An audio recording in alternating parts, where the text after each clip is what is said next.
Halo bestinya kata Ani. Besti, setelah disebut-sebut tengah ketar-ketir lantaran sudah dilaporkan Erika Karlina ke kepolisian dengan dugaan pengancaman, DJ Panda yang sudah banyak menerima cancelan pekerjaan dari sejumlah klub malam ternyata membuat gebrakan baru loh dengan membuka private belajar DJ di Prims Besti. Hal tersebut terlihat dalam tanggapan layar laman Instagramnya yang ia unggah di akun TikToknya baru-baru ini. Apakah ini adalah langkah baru DJ Panda yang memang merasa gak lagi percaya diri untuk kembali perform sebagai DJ Gastar ya Besti? Sementara itu Besti, warganet yang juga banyak melihat unggahan DJ Panda tersebut, di mana ia pun sekaligus menegaskan perihal kalau ia hanya memiliki satu akun, itu pun diwarnai banyak komentar semangat untuk DJ Panda.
Nah Besti, DJ Panda yang kini mulai banyak mendapat semangat dari pendukungnya di laman komentar unggahannya. Hal tersebut sempat diduga lantaran adanya bantuan dari Denny Sumargo. Namun ditemui awak media, Densu pun merasa hal tersebut bukanlah bantuan. Baginya ia hanya menyediakan ruang bagi DJ Panda untuk klarifikasi. Nah Besti, Agustinus Sirait yang merupakan ketua Komnas Anak justru menyayangkan permasalahan DJ Panda dan Erika dipertontonkan mengingat pengaruh pada anak-anak, dan ia pun menghimbau untuk para selebriti atau influencer dan konten kreator lebih bijak dalam membuat suguhan tayangan. Sebenarnya sih kalau dibilang membantu nggak juga ya, karena di situ kan gue cuma memberikan kesempatan beliau untuk menceritakan versi dia aja supaya bisa diselesaikan, narasi itu bisa diselesaikan di publik dengan baik ya. Karena isu seperti ini kan tidak bagus ya. Jangan sampai akhirnya malah menimbulkan polemik di masyarakat gitu. Dan butuh DJ Panda untuk membereskan itu aja sih sebenarnya. Bapak dibilang terlalu membela pihak sebelah itu seperti apa? Sampai koman ya. Itu masalah perspektif aja sih sebenarnya. Kalau gue membela pihak sebelah, pasti gue juga nggak akan kasih tempat juga, dan juga gue nggak akan berusaha untuk membuat situasi di mana akhirnya orang bisa kasihan lah, berempati sama si DJ Panda. Tapi kan gue juga tidak melepas bahwa ini kan kesalahan dua belah pihak yang harusnya bisa dibereskan secara pribadi. Kok perspektif kok Erika dan DJ Panda sangat prihatin sebetulnya bagaimana misalnya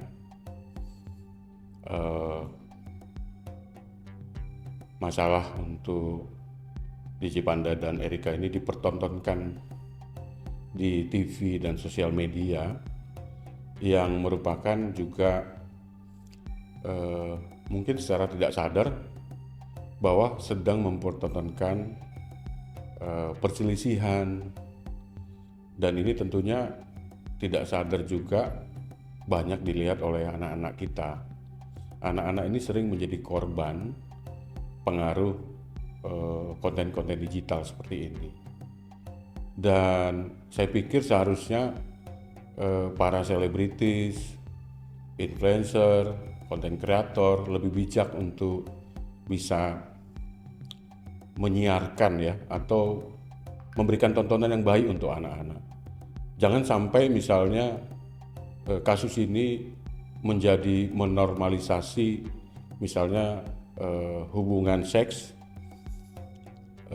di antara anak-anak yang tentunya harusnya belum sesuai atau dilarang sebetulnya untuk hubungan seks sebelum menikah.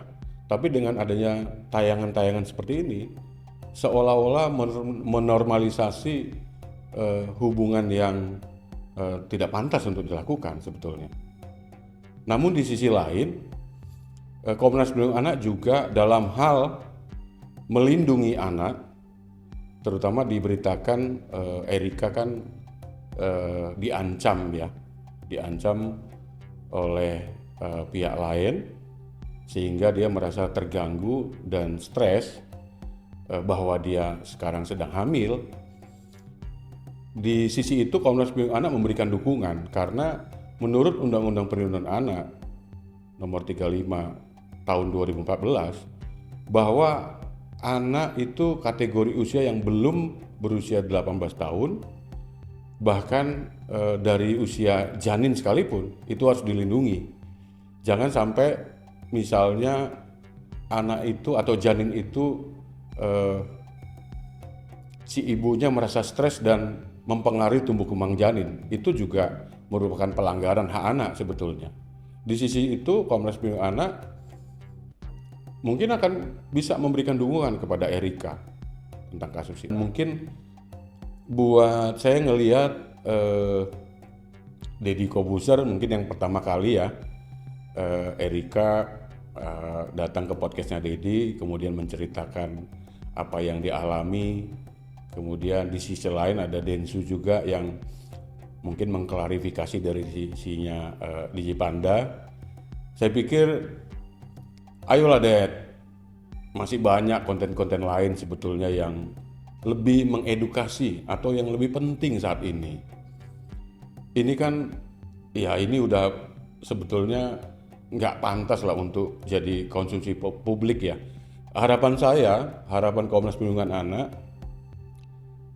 setiap orang itu termasuk artis, selebritis, konten kreator, bijaklah untuk memberikan tontonan-tontonan kepada anak-anak terutama. Ya, harusnya punya standarisasi atau literasi digital yang baik sebetulnya. Dan setiap ya selebritis, konten kreator harusnya punya etika publik lah. Mana yang pantas untuk disampaikan ke publik, mana yang tidak, mana yang harus masuk ke ranah privasi. Saya kira itu. Tak hanya menghimbau perihal penyiaran yang lebih bijak, Agustinus pun dalam wawancaranya juga berharap agar Erika bisa lebih bijak, mengingat DJ Panda sudah beritikat untuk bertanggung jawab, meskipun ia juga mendukung apa yang dilakukan Erika atas DJ Panda yang telah melakukan dugaan pengancaman dengan membuat laporan. Nah, balik lagi, kalau kasus hukum, Komnas Perlindungan Anak mendukung upaya Erika. Dan ini juga berhak untuk siapapun sebetulnya.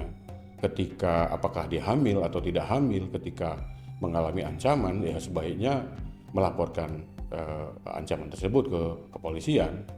Dalam hal ini, sekali lagi, kami mendukung upayanya Erika. Tapi saya melihat kasus ini tidak serta-merta hanya itu. Saya pikir juga Erika bisa bijaksana misalnya, bahwa yang kita lihat, yang kita tonton di sosial media, bahwa DJ Panda pun sebetulnya kan memberikan atau bertanggung jawab, ada niat untuk bertanggung jawab sebetulnya. Harusnya kan ini bisa dibicarakan ya, dan jangan jadi tontonan publik sebetulnya.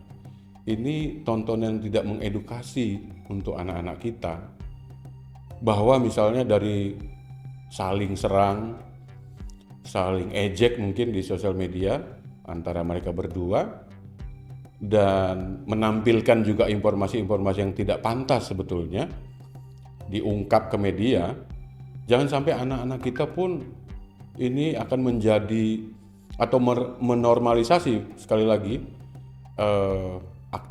aktivitas atau kegiatan mereka, atau apa ya bisa dikatakan hubungan seks ini menjadi, saya lihat kan itu diungkapkan oleh Erika juga di salah satu podcast, bahwa dia sudah melakukan hubungan seks karena sudah cukup berumur. Saya pikir ini janganlah kita sebut di publik ya, karena idealnya kan sebetulnya hubungan seks itu boleh dilakukan oleh orang yang sudah berstatus menikah, seperti itu. Jangan sampai ini jadi tontonan anak-anak kita, apalagi sekarang yang paling berpengaruh itu untuk konten-konten digital ini adalah anak-anak kita yang menjadi korban. Walaupun Komdigi sudah mengeluarkan PP Tunas ya untuk mengatur, tapi itu baru berupa saran, baru bukan regulasi. Kita belum sampai ke tahap itu. Itu yang mungkin saya sarankan. Sementara itu Besti, melihat netizen yang kini banyak berbalik mendukung ke DJ Panda, Denny Sumargo pun tetap merasa keduanya baik Panda dan Erika sama-sama punya salah. Dan ia pun menegaskan kalau ia tak ada di pihak manapun, termasuk perihal laporan yang dilayangkan Erika untuk DJ Panda. Ia pun tak ingin ikut campur Besti. Yang pasti ia meminta maaf jika ia tidak bisa maksimal dalam usahanya dan berharap semua mendapatkan kedamaian. Kalau tanya saya ya, kalau tanya pendapat pribadi saya, dua-duanya salah, dua-duanya harus belajar membereskan. Gue sih bukan di pihak boykot memboykot, karena gue adalah orang yang pernah diboykot, jadi nggak mungkin gue di pihak boykot memboykot. Tapi kalau misalnya memang orang yang nggak mau berubah dan memang orang ini memang bermasalah, ya silakan netizen bereskan saja gitu. Saya juga nggak mau bantu gitu. Apa? Dan dia jadi sosok yang damaiin orang, mungkin Ko Sidi ingin mendamaikan juga. Gue jadi gini, gue bikin podcast itu sebenarnya tujuannya adalah untuk penyelesaian. Tapi kan kadang-kadang tidak berjalan seperti itu. Tapi kan kita usahakan gitu loh. Mau apapun orang bilang kepada gue, ada beberapa konten kreator gede sampai ngomong, Densu, lu tuh ngerasa nggak sih kalau lu punya heroic syndrome apa gitu? Gue bilang I don't care. Kalau gue bisa bantu orang, selalu apa sama gue? Karena hidup gue adalah untuk berterima kasih sama Tuhan, karena Tuhan sudah bantu gue dan gue ngelakuin itu karena Tuhan. Gue nggak terlalu sibuk dengan ini status jubah. Gue sibuk dengan hati gue, karena gue pengen bantu orang. Cuman gue belajar membantu orang, jangan sampai akhirnya gue malah kena masalah lebih jauh. Itu aja. Mungkin juga ada laporan dari Saya tidak campur ya. Tapi kok pada akhirnya itu kan bisa juga ada laporan podcast kayak kok ya. Sempat menghubungi DJ Panda atau Erika nggak sih? DJ Brevi atau Erika nggak sih kok setelah podcast ini dengan DJ Panda kemarin? Bahkan terakhir itu aja gue. Pokoknya selesai di situ aja kalau versi gue mah. Apalagi kemarin kan DJ Panda sempat bilang ke Koko untuk minta bantuan nih buat nyampain ke pihak DJ Brevi dan juga Erika. Gimana tuh kok? Dia selesaiin lah. Dan menurut gue biar diselesaikan aja, karena itu masalah pribadi. Kalau dibahas-bahas gini terus nggak jadi pribadi dong. Jadi ini publik mulu ya kan, situ kan pada seneng ya. Bisa aja. Tapi untuk nama tadi juga ikut terseret juga gitu kok yang dilakukan sama Erika di Panda juga. Dia nggak claim. Nama Natali ikut terseret juga, kok gimana kok? Kenapa semua kau tanya ke saya? Udah cukup itu aja. Mendang juga atau Minum dulu ya. Biar haus kok, saya juga haus kok. Haus cair. Aus lu nanya mulu. Iya benar. Awas lu edit ya. Enggak. Pokoknya saya tutup dengan kalimat semoga semua mendapatkan kedamaian. Mohon maaf juga kalau saya tidak bisa maksimal juga dalam usaha saya. Karena saya pasti kan punya perspektif sendiri, tapi pasti ada yang nggak setuju dan nggak suka, saya mohon maaf. Pokoknya jadi Sumargo siap salah. Ya Besti, semoga semua bisa lebih bijak dan damai. Dan semoga prahara ini juga cepat selesai. Jangan lupa like, subscribe biar bisa dapetin video berita kece lainnya. Cuma di Kata Ani Besti. Pasti kata Ani dong.